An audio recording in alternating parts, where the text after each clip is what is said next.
Hello everyone. So I'm back with lecture number 3 for revision of SBEC और आज हम discuss करेंगे part 1 chapter number 11 setting up of business outside India. तो one of the typical chapter है, थोड़ा सा tough लगता है क्योंकि बहुत ज़्यादा टेक्निकलिटी है वहाँ पर। तो वहीं से आज स्टार्ट करते हैं, उसी चैप्टर को ट्राई करते हैं आज कंक्लूड करने का। तो ये रहा chapter setting up of business outside India and issues relating thereto. तो आप समझ लो इस चैप्टर को हम इस तरीके से समझें।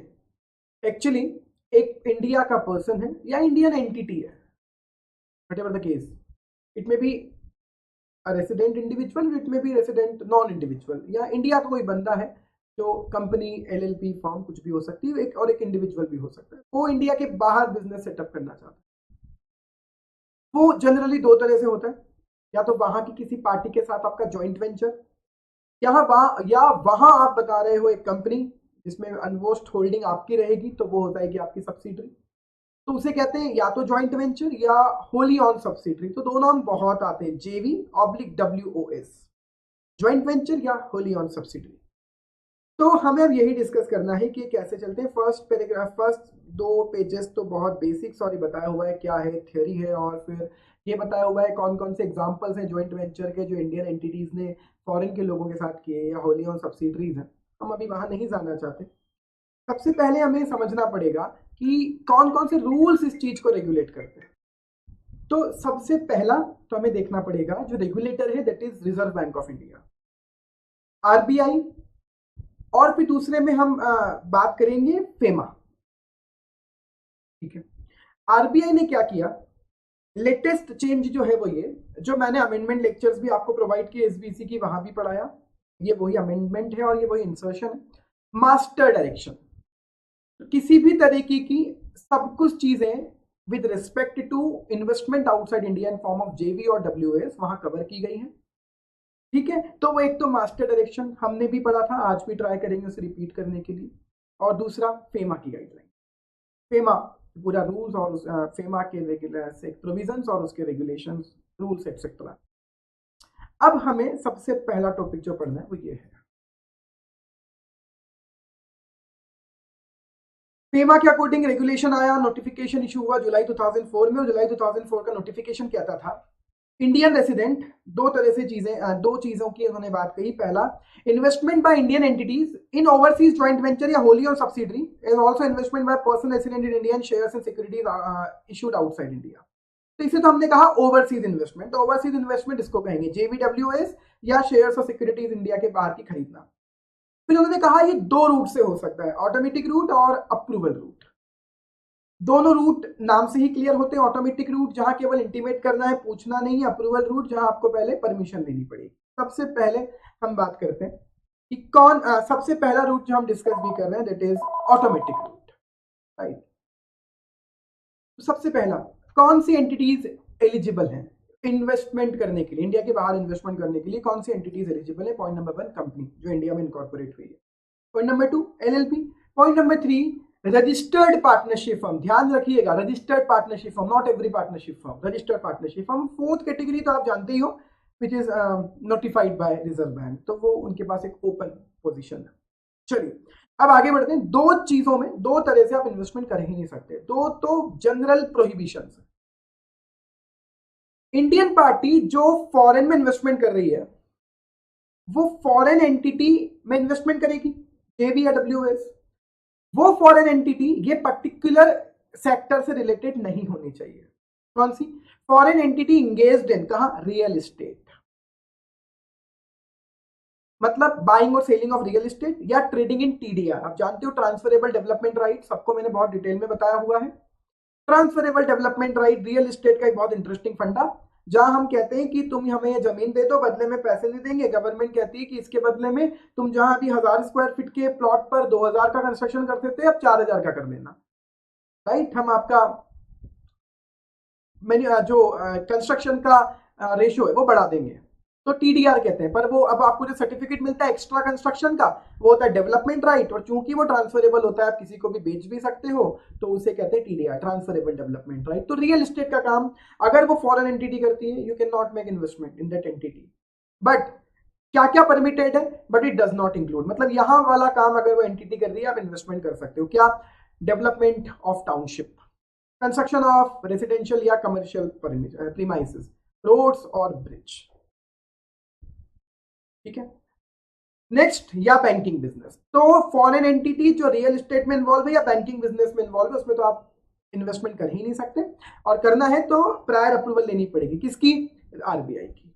पॉइंट नंबर 2, ये बहुत लॉजिकल चीज है कि अगर आप फॉरेन एंटिटी में इन्वेस्टमेंट कर रहे हो तो डेफिनेटली मुद्दा है ही इसीलिए क्योंकि आप रुपीज सरेंडर करते हो, बदले में हमारी गवर्नमेंट से या हमारे रेगुलेटर से बदले में फॉरेन करेंसी लेते हो, और फिर ये फॉरेन करेंसी में इन्वेस्टमेंट आप इंडिया के बाहर कर रहे हो, तो हमारी तो फॉरेन करेंसी का कहीं ना कहीं रिजर्व कम हो रहा है। पूरे प्रोविजंस, ऑलमोस्ट बहुत सारे प्रोविजंस तो इसी वजह से हैं कि आप फॉरेन करेंसी ड्रॉ कर रहे हो। अब से प्रॉब्लम क्या है कि अगर आप फॉरेन करेंसी इन्वॉल्व कर रहे हो तो ऐसा कोई भी वहां से फाइनेंशियल प्रोडक्ट आपको नहीं मिल सकता है जो रुपीज डिनोमिनेटेड हो। अब इसमें एग्जैक्टली रुपी डिनोमिनेटेड बात नहीं लिखी हुई, लिखा हुआ यह है कि रुपी लिंक्ड फाइनेंशियल प्रोडक्ट आप उन्हें ऑफर नहीं कर सकते। ये मतलब क्या? हमारी तरफ से तो फॉरेन करेंसी चली गई और आप रुपी लिंक्ड प्रोडक्ट इश्यू कर रहे हो, नहीं, ये नहीं हो सकता। और अगर करना है तो अप्रूवल लेनी पड़ेगी reserve Bank of India.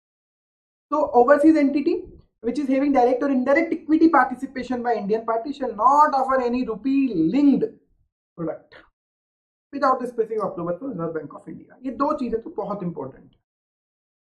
Next, अब डिटेल में बढ़ते हैं। ऑटोमेटिक रूट, यहाँ बहुत सारी चीजें लैंग्वेज में परेशान करती हैं आपको, तो मैंने पढ़ाते टाइम भी आपको मैं बताता हूँ कि लैंग्वेज आप सेलेक्टेड रख लें। यहाँ जो रेगुलेशंस के नंबर, डेट हैं, इनको तो इग्नोर करें। आप जैसे फर्स्ट लाइन में आपको केवल ये पढ़ना है, यहां से पढ़ना स्टार्ट करें। Indian party has been permitted to undertake financial commitment in JV और WS as per the ceiling prescribed by the Reserve Bank of India. So what you should keep in your mind कि एक Indian party जो automatic route में fall होना चाहती है और automatic route के थ्रू इन्वेस्टमेंट करना चाहती है, उसकी एक फाइनेंशियल, उसकी एक लिमिट है, मॉनेटरी लिमिट है। And what is that limit? Limit कहती है आज की डेट में जो करंट लिमिट है दैट इज $1 बिलियन और 4 times of your net worth, 400% of your latest audited balance sheet क्या coding net worth, whichever is lower। तो ऐसा क्या लिखा है लोअर, बस आप याद रख लें whichever is lower, क्योंकि आगे आप जानते हो कि दोनों चीजें फॉलो करनी है एक साथ। तो मैक्सिमम $1 बिलियन, बहुत बड़ा अमाउंट, और 400% ऑफ योर नेटवर्थ। ठीक है। अगर $1 बिलियन से कम है लेकिन 4 टाइम से ज्यादा है, ऑटोमेटिक रूट नहीं रहेगा। अगर 4 टाइम की विद इन है लेकिन $1 बिलियन से ज्यादा है तो भी ऑटोमेटिक रूट नहीं बचेगा, फिर वो अप्रूवल रूट में कवर होगा। ठीक है। पॉइंट नंबर 2, ऑटोमेटिक रूट की बात चल रही है सब।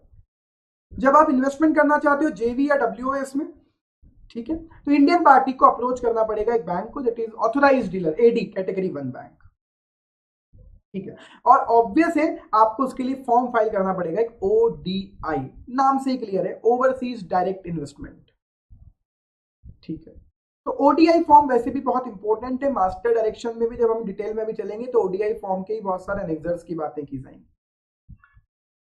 तो आपको देखो, जो आरबीआई को केवल आपको इंटीमेट करना है, रिपोर्टिंग तो करनी ही पड़ेगी। तो ऑथराइज्ड डीलर कैटेगरी 1 बैंक, जिसके थ्रू आपके पूरे ट्रांजेक्शन होंगे, ये भी वन ऑफ द कंडीशन, सारे ट्रांजेक्शन इसी बैंक के थ्रू होंगे फिर आपके with respect to that overseas investment.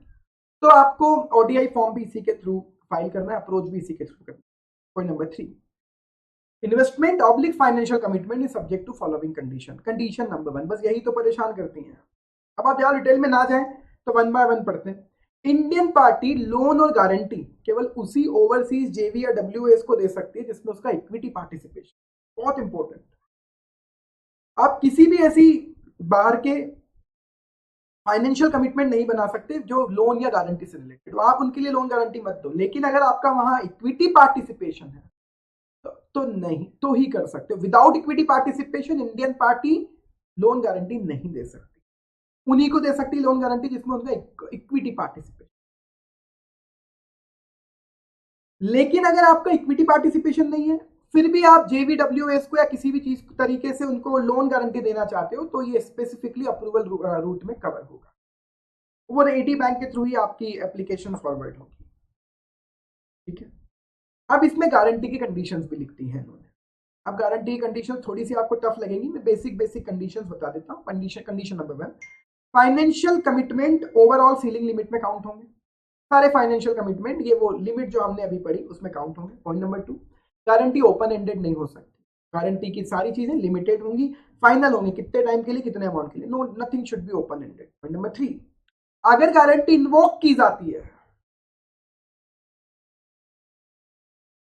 ठीक है, और उस इन्वोकेशन की वजह से आपकी सीलिंग बढ़ रही है, जो लिमिट है, क्योंकि सारे फाइनेंशियल कमिटमेंट सीलिंग में काउंट होंगे, और अगर किसी इन्वोकेशन की वजह से सीलिंग ब्रीच हो रही है तो आपको आरबीआई की परमिशन देनी पड़ेगी। ठीक है, और ज्यादा आगे पॉइंट नंबर 4 में बात कर रहे हैं standby letter of credit. ये लेटर ऑफ क्रेडिट भी एक तरह से आप, चूंकि आप लोगों ने बहुत डिटेल में नहीं पढ़ी हुई है चीजें, फाइनल में पढ़ते हो, तो लेटर ऑफ क्रेडिट भी एक तरह से आप मान लें एक तरह से कमिटमेंट है बैंक का कि अगर आप हमारे बंदे से आपने माल खरीदा या बेचा और वो पैसे नहीं देगा तो हम देंगे, ये बैंक का फाइनेंशियल कमिटमेंट एक तरह से ऐसा मान लेते, it is letter of credit. सारी corporate guarantee, all guarantees are required to be reported to Reserve Bank of India. ये और याद रख लें कि जो आप लोन गारंटी भी दे रहे हो आपको रिपोर्ट करना पड़ेगा ओडीआई फॉर्म के through reserve Bank of India. ठीक है, अब आगे बढ़ते हैं। पॉइंट नंबर 2, पॉइंट नंबर 2 मतलब वही कि जो आप इन्वेस्टमेंट कर रहे हो that is follow with respect to following condition, loan guarantee आप विदाउट इक्विटी पार्टिसिपेशन ना दें, देना है तो रिजर्व बैंक की अप्रूवल। पॉइंट नंबर 2, वो बंदा जो रिजर्व बैंक ऑफ इंडिया की क्वेश्चन लिस्ट में है, exporters question list, list of defaulter, basic सी बात, अगर आपने बैंकों का पैसा नहीं चुका रखा यहाँ पर रिजर्व बैंक ऑफ इंडिया की एक्सपोर्टर्स क्वेश्चन लिस्ट में हो, मतलब नो डाउट आपने पहले डिफॉल्ट किए हुए हैं, तो अभी आप ये फाइनेंशियल कमिटमेंट एटसेट्रा इस रूट के थ्रू तो एटलीस्ट नहीं कर सकते।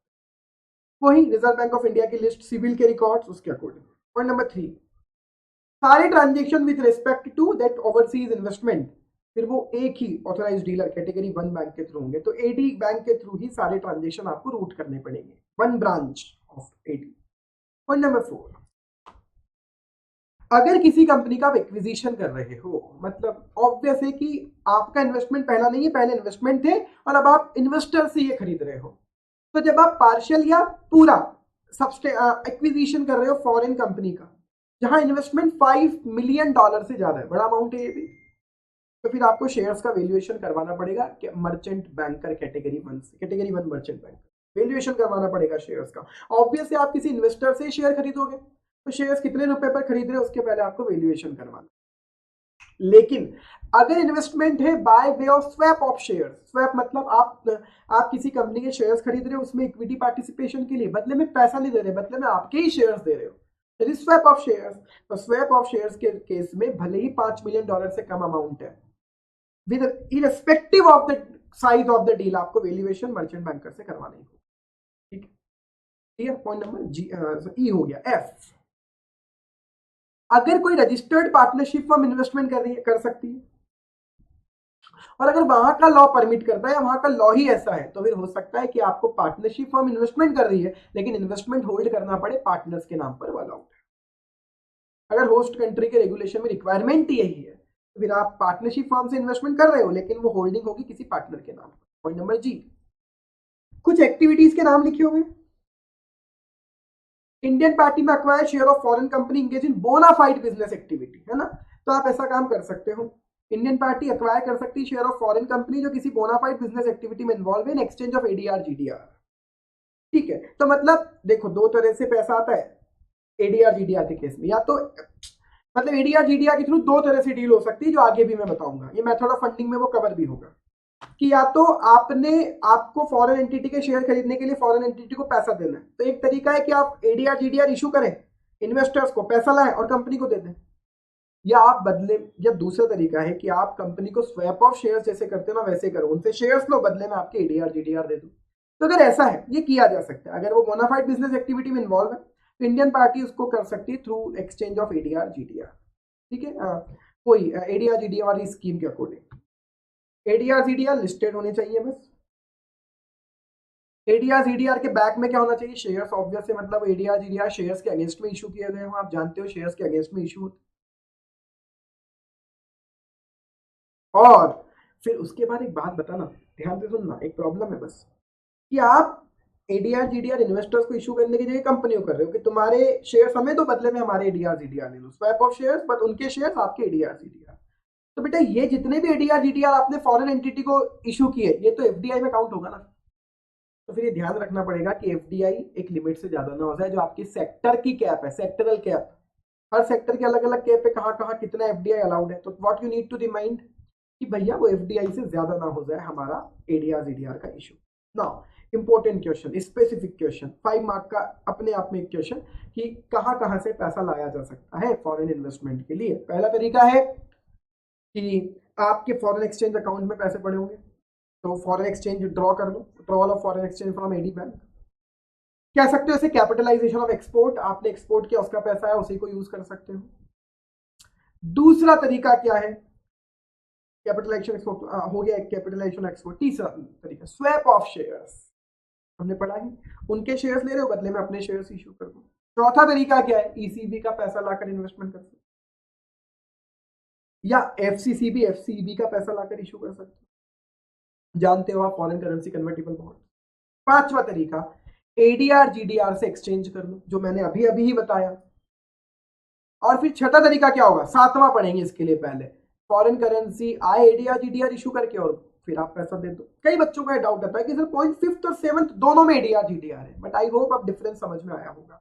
पॉइंट 5 है कि उनके शेयर्स ले रहे हो बदले में अपने एडीआर जीडीआर दे रहे हो। पॉइंट 7 है उनके शेयर्स ले रहे हो बदले में उन्हें पैसे चाहिए, आप पैसे कहां से ला रहे हो, फॉरेन के इन्वेस्टर्स को एडीआर जीडीआर इशू करके पैसा ला रहे हो। पॉइंट नंबर 6, जब आप एक्सपोर्ट करते हो तो हो सकता है आपका ईईएफसी अकाउंट में आप पैसा रखते हैं, एक्सपोर्टर्स सॉरी एक्सचेंज अर्नर्स है ना, जो एक्सपोर्टर्स होते हैं उन्हें बदले में फॉरेन एक्सचेंज मिलती है, तो एक्सचेंज अर्नर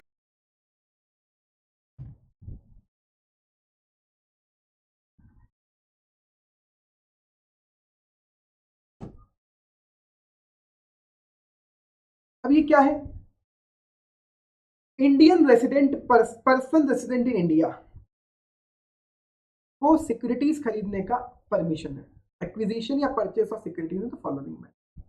जनरल परमिशन, अगर एक इंडिया का रेसिडेंट फॉरेन के एंटिटी में शेयर्स खरीद रहा है, ये भी तो फाइनेंशियल कमिटमेंट में काउंट हो रहा है एक तरह से, जनरल परमिशन ग्रांटेड है। कब, पॉइंट नंबर 1, आप आरएफसी अकाउंट से पैसा यूज कर रहे हैं,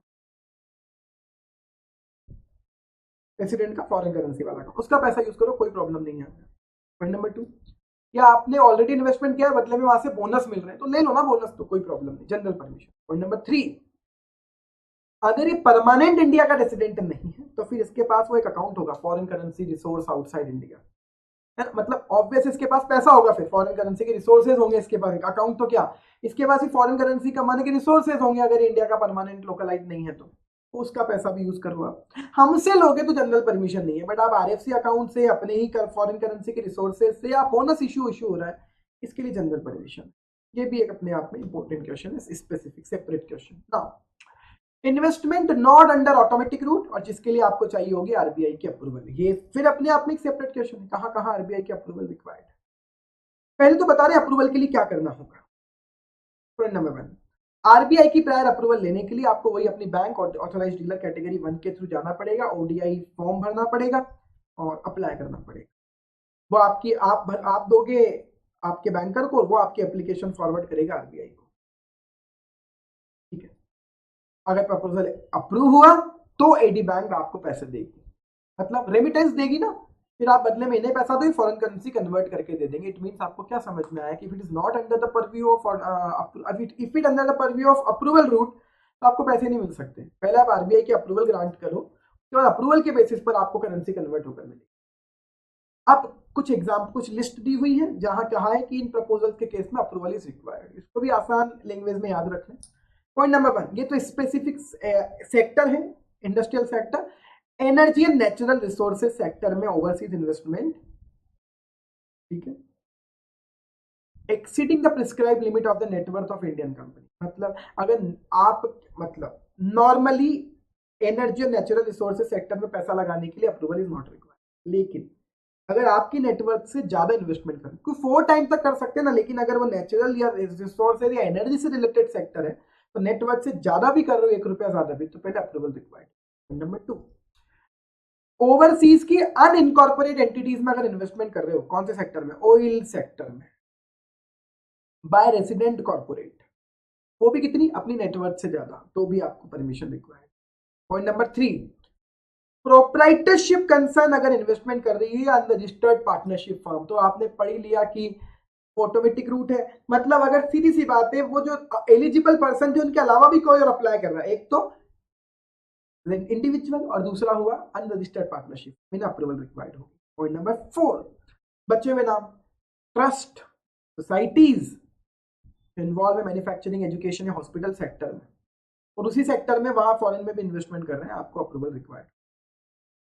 कॉर्पोरेट गारंटी अगर दे रहे हो, अप्रूवल रिक्वायर्ड। सर आपने तो ये मना किया था, वो तब मना किया था कि अगर कॉर्पोरेट गारंटी, लोन गारंटी आप दे रहे हो उसे, इक्विटी पार्टिसिपेशन है तो ऑटोमेटिक रूट में, अगर इक्विटी पार्टिसिपेशन के बिना दे रहे हो आरबीआई के परमिशन के थ्रू जाना। लेकिन यहाँ क्या लिख रहे हैं, क्या लिख रहे हैं कि corporate guarantee by the Indian party to second and subsequent level of step down subsidiary, आपकी सब्सिडरी के लिए गारंटी नहीं दे रहे हो, उसकी भी सब सब्सिडरी है, उसे कहते हैं एसडीएट, स्टेप डाउन सब्सिडरी, उसको गारंटी दे रहे हो, अप्रूवल इज रिक्वायर्ड।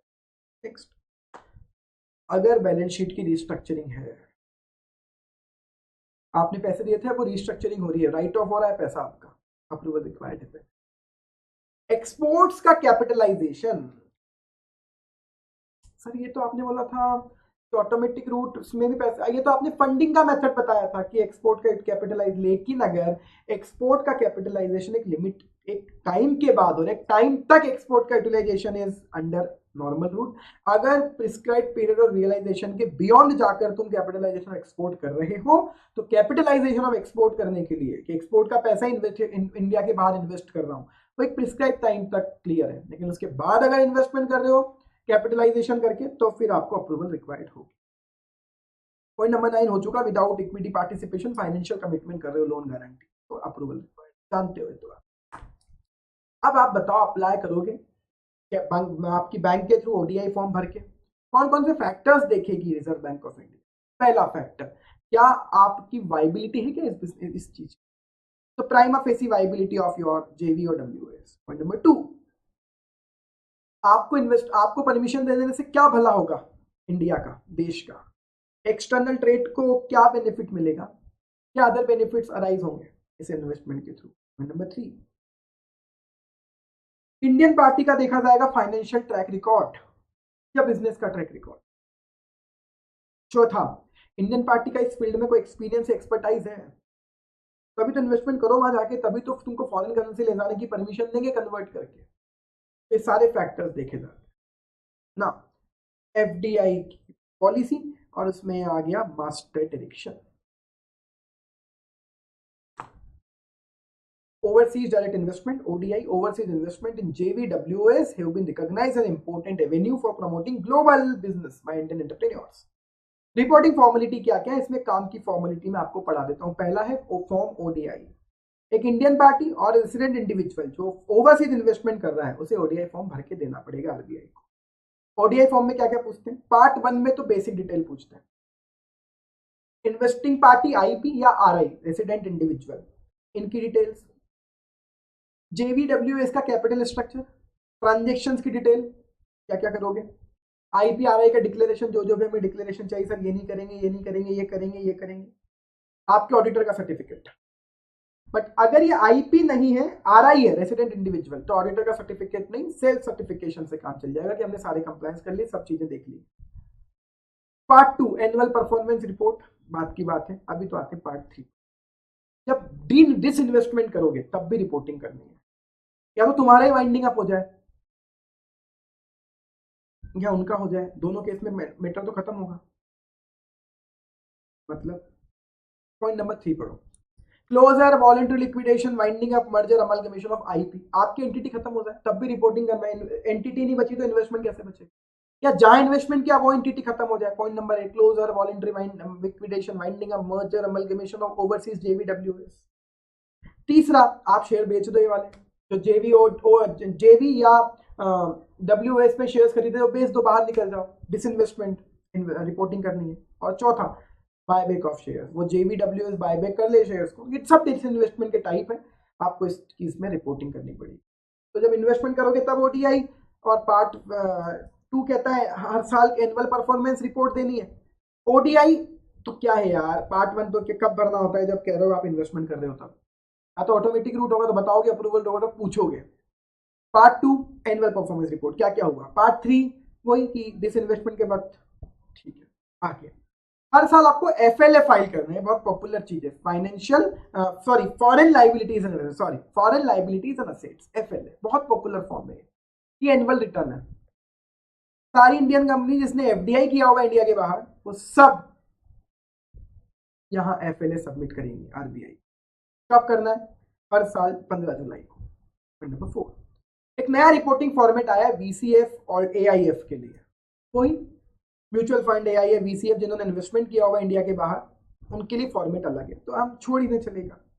अब आप आ जाए पॉइंट नंबर 5 पर। ईसॉप हुए थे, इंडियन एम्प्लॉई इंडियन डायरेक्टर को फॉरेन कंपनी में ईसॉप मिले थे, तो उसकी आपको रिपोर्टिंग करनी है। इंडियन कंपनी को रिपोर्टिंग करनी है एडी बैंक को, और जब वो कंपनी ने वापस रिपर्चेस कर दी, देखो इंडियन पार्टी उसके एम्प्लॉइज को फॉरेन की कंपनी से ईसॉप मिल रहे हैं, है ना, तो सब्सिडरी से ईसॉप मिल रहे हैं यहाँ के लोगों को, तो आपको रिपोर्टिंग करना है कि इनको ऐसे ऐसे ईसॉप मिले, और जब वो बायबैक भी हो जाए तब भी रिपोर्टिंग करना, ठीक है। पॉइंट नंबर 6, आपने ओडीआई फॉर्म भरा, और जब भी वो डिटेल्स में कोई चेंजेस आए तो आपको तत्काल फोर्थविथ आपको वो डिटेल्स रीसबमिट भी करना। लास्ट, अगर आरआई कर रहा है ये काम, आईपी नहीं, इन्वेस्टिंग पार्टी नहीं है, रेसिडेंट इंडिविजुअल है, नॉन इंडिविजुअल नहीं, इंडिविजुअल बंदा जो इन्वेस्टमेंट कर रहा है, रेसिडेंट इंडिविजुअल, तो अगर इसके अलावा कोई और होते कंपनी फर्म एटसेट्रा, तो उन्हें तो सर्टिफिकेट लगवाना होता ऑडिटर का, सीए का, लेकिन अगर ये आरआई है तो सेल्फ सर्टिफिकेशन इज रिक्वायर्ड, ठीक है। तो ये छोटा सा मुद्दा भी खत्म हो गया, रिपोर्टिंग वाला मुद्दा। अब लास्ट टॉपिक, इंडिया के बाहर लोकेशन चूज करने में प्रॉब्लम्स क्या क्या आती है, कौन कौन से फैक्टर्स कंसिडर होते हैं। पहला फैक्टर जियोग्राफिकल लोकेशन। क्यों देखते हैं इसे कि जहां हम जहां हम सेटअप करना चाहते हैं वहां का इंफ्रास्ट्रक्चर कैसा है, क्या वहां हमें फैसिलिटीज मिल, एक्सेस कैसा है, क्या वहां तक गुड्स पहुंचाया जा सकता है, क्या वहां ट्रांसपोर्ट की फैसिलिटीज अवेलेबल है, क्या वहां एम्प्लॉय मिल पाएंगे अच्छे पर्सनल, तो इंफ्रास्ट्रक्चर और एक्सेस। तीसरा, सप्लाई चेन से रिलेवेंस, रॉ मटेरियल की सोर्सिंग कैसे होगी, प्रोसेसिंग हो पाएगी क्या वहां से डिस्पैच हो पाएंगी चीजें, तो सप्लाई चेन मैनेज हो पाएगी क्या उस लोकेशन। पॉइंट नंबर 4, क्या वहां पर एम्प्लॉय मिल पाएंगे, ऐसे टैलेंट पूल मिल पाएंगे, लेबर सर्विस मैनेजमेंट एक्सेट्रा। तो ये देखना होता है पहले कि जिस कंट्री में जा रहे हैं बिजनेस सेटअप करने के लिए, वहाँ की जियोग्राफिकल लोकेशन के रेस्पेक्ट में वहाँ इंफ्रास्ट्रक्चर क्या है, कितनी फैसिलिटीज पर हमें एक्सेस कर पाएंगे, सप्लाई चेन मैनेज हो पाएगी क्या, और अवेलेबिलिटी क्या है वहां पर लोगों की। नेक्स्ट, इकोनॉमिक एस्पेक्ट, बिजनेस करना कितना आसान है वहां बिजनेस करना कितना, ease of doing business, business में एंटर करना, बिजनेस को एस्टेब्लिश करना, चलाना, बंद करना कितना आसान और कितना टफ, क्योंकि बहुत टफ है तो आप वहां नहीं जाओगे। यही कारण था कि 6-7 साल पहले तक इंडिया में इन्वेस्टमेंट बहुत कम आते थे। क्यों बढ़े पिछले 5 सालों से, क्योंकि हमने ईज ऑफ डूइंग बिजनेस में काफी रिफॉर्म किए, ठीक है। तभी तो 130 नंबर हुआ करता था, आउट ऑफ 190 कंट्री हमारा 130वां नंबर हुआ करता था कुछ समय पहले तक ईज ऑफ डूइंग बिजनेस की रैंकिंग में। 130वें नंबर पे थे, 129 देश आगे थे जहां बिजनेस करना हमसे आसान है, लेकिन अब हम 66 नंबर पर आ गए। हाफ जर्नी हमने कवर कर ली है इन पिछले 5 सालों। तो इकोनॉमिक एस्पेक्ट, वहां बिजनेस करना कितना आसान, चलाना मैनेज करना कितना आसान, कितने रेगुलेशंस, कितने प्रोविजंस। दूसरा, वहां बिजनेस करने की कॉस्टिंग कितनी, और उससे फिर कंपेयर करेंगे इन्वेस्टमेंट पर रिटर्न कितना मिलेगा। तीसरा, लेबर लॉ कितने हैं वहां, कितने टफ, इंडिया में बहुत टफ है। टैक्सेशन कितना है, ये सब economic aspect. Now next, political aspect, हमारे इस कंट्री के साथ हमारी कंट्री के रिलेशन कैसे हैं। पाकिस्तान में आप मत जाना इन्वेस्टमेंट करने, they will never support you, क्योंकि हमारी कंट्री के रिलेशन अच्छे नहीं है। कितने पुराने रिश्ते हैं, long standing and established legislative president with company going through regulatory resources records. तो कितने रिश्ते हमारे कितने टाइम से हैं, और कितने हमारे और उन कंट्री के बीच में आपस में जो होती है ट्रीटीज है बिजनेस को, एक दूसरे के बिजनेस को हेल्प करने के लिए।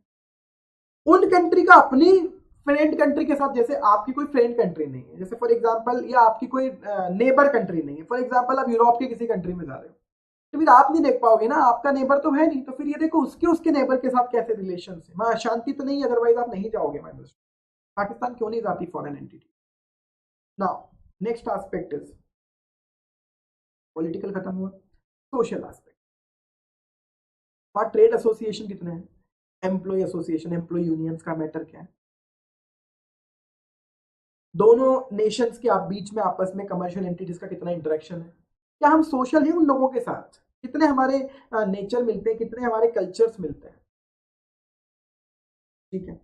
और expatriate friendliness of the nation for relocating की एम्प्लॉय पर्सनल, अगर हमको रिलोकेट करने हमारे केएमपीज को तो कितना हमारा सपोर्ट मिलता है, कितनी आसानी से वो रिलोकेट कर पाते हैं, ऐसा ना हो वहाँ हमारे केएमपी हो जिन्हें वो लोकेट ही ना कर पाए, यहाँ के एम्प्लॉयज को वहाँ लोकेट ही ना कर पाए। सोशल एस्पेक्ट, टेक्नोलॉजिकल एस्पेक्ट तो बहुत ज्यादा पॉपुलर है, आसान भी लगता है इसीलिए।